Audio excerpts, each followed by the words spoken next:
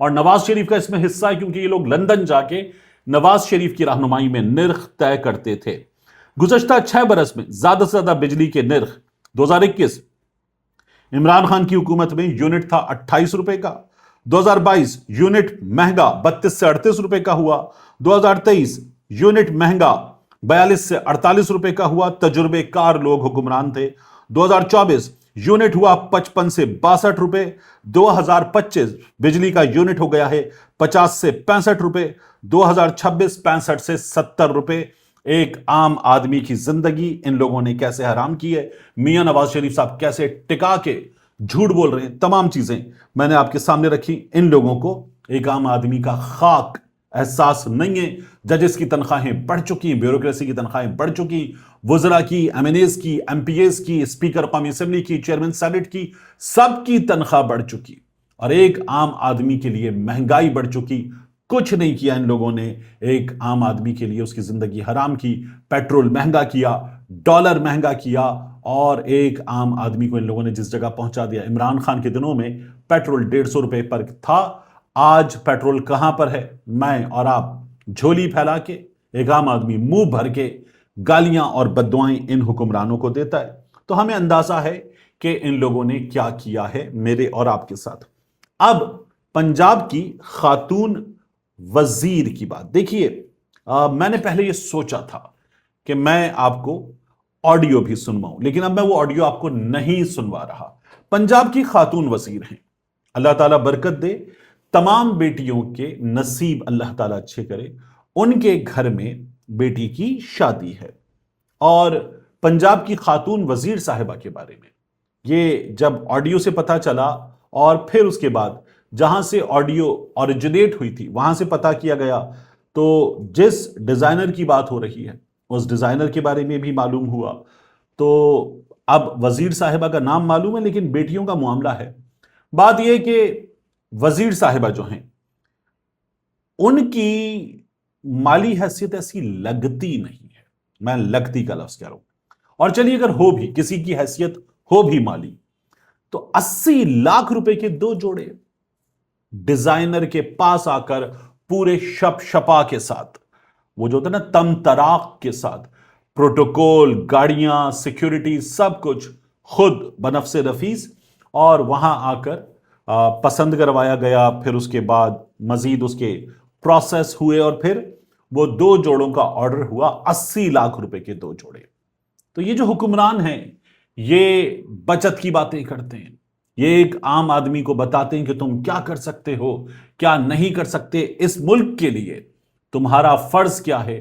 اور یہ حکمران، وہ مریم نواز شریف صاحبہ ہوں، باقی لوگ ہوں، بھارتی ڈیزائنرز کے جوڑے، دبئی سے کی گئی خریداری، باقی تمام چیزیں، انٹرنیشنل برانڈز، ایک عام پاکستانی کو مشورہ دیا جاتا ہے، بڑے بڑے کاروباری اداروں کے ڈالرز روک لیے جاتے ہیں، ان کی ایل سیز نہیں کھلتی، اور یہ خود باہر جاتے ہیں اور ٹکا کے برانڈز کی شاپنگ کر کے آتے ہیں۔ میاں نواز شریف کے گلے میں آپ نے بربری کے مفلرز دیکھیں، مریم نواز شریف کے ہاتھ میں آپ نے تمام برانڈز دیکھیں۔ تو یہ ان لوگوں کا طریقہ ہے، اور یہ خرچ کرتے ہیں، اور پھر اس کے بعد اس کا حساب بھی دینا۔ جنہوں نے خرچ کیے وہ اس کا حساب بھی دیں، ہمارے حکام حساب لیں، ثاقب چدھڑ سے لے سکے، باقیوں سے لے سکے۔ وہ جو ایک ایم پی اے کی آڈیو وائرل ہو رہی تھی، ایک خاتون کو وہ ایم پی اے صاحب جو ہیں بتا رہے تھے، خاتون کہہ رہی تھی ایک گھر مانگا ہے، ایک گاڑی مانگی ہے، اور مانگا ہی کیا ہے آپ سے۔ تو ان سے ہمارے اداروں کو حساب مانگنا چاہیے۔ ملتے ہیں انشاءاللہ آپ سے اگلی ویڈیو میں۔